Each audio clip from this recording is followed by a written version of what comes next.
that Rahul Gandhi is the present day Mir Jafar of Indian polity.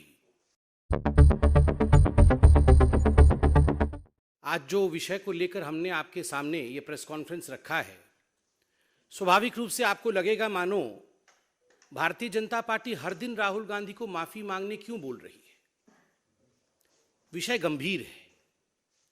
अगर विदेश की भूमि में जाकर राहुल गांधी बार बार विदेशी ताकतों से यह निवेदन करेंगे कि आप हिंदुस्तान आइए और हिंदुस्तान की डेमोक्रेसी की रक्षा के लिए आप हिंदुस्तान के इंटरनल मैटर्स में प्रवेश करिए, उसमें घुसपैठ करिए।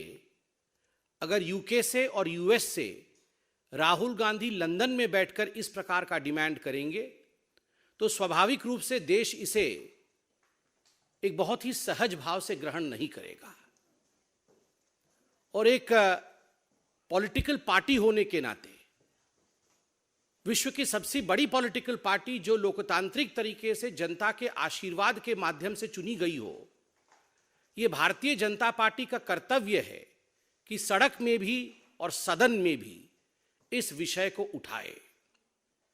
हमारा स्पष्ट मानना है कि यह विषय नहीं है, यह षड्यंत्र है।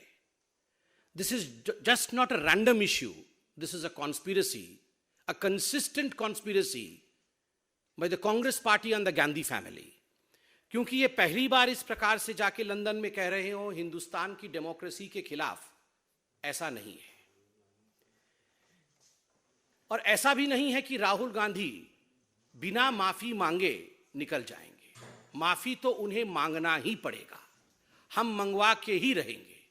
मैं आपको याद दिलाऊं, इसी प्रकार से राहुल गांधी एरोगेंटली कह रहे थे 2019 में कि सुप्रीम कोर्ट में हम माफी नहीं मांगेंगे राफेल के केस में। कान पकड़ करके मौखिक रूप से माफी मांगनी पड़ी। I am sorry, I regret.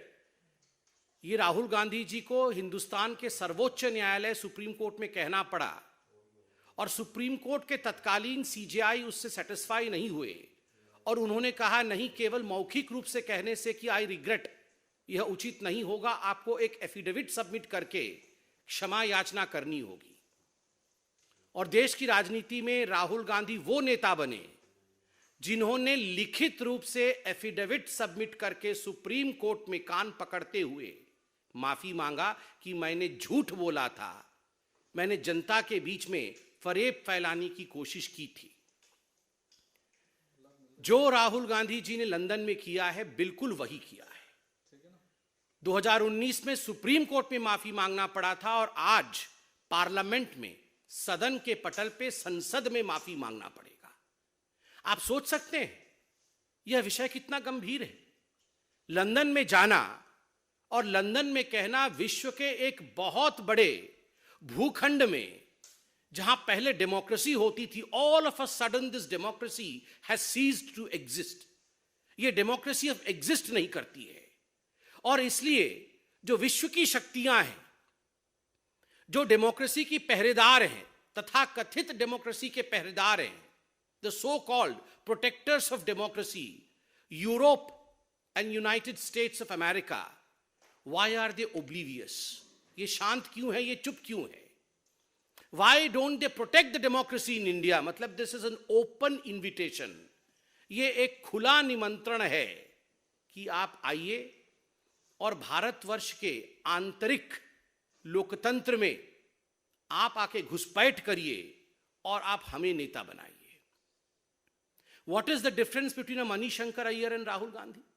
ये मणिशंकर अय्यर और राहुल गांधी में क्या डिफरेंस है?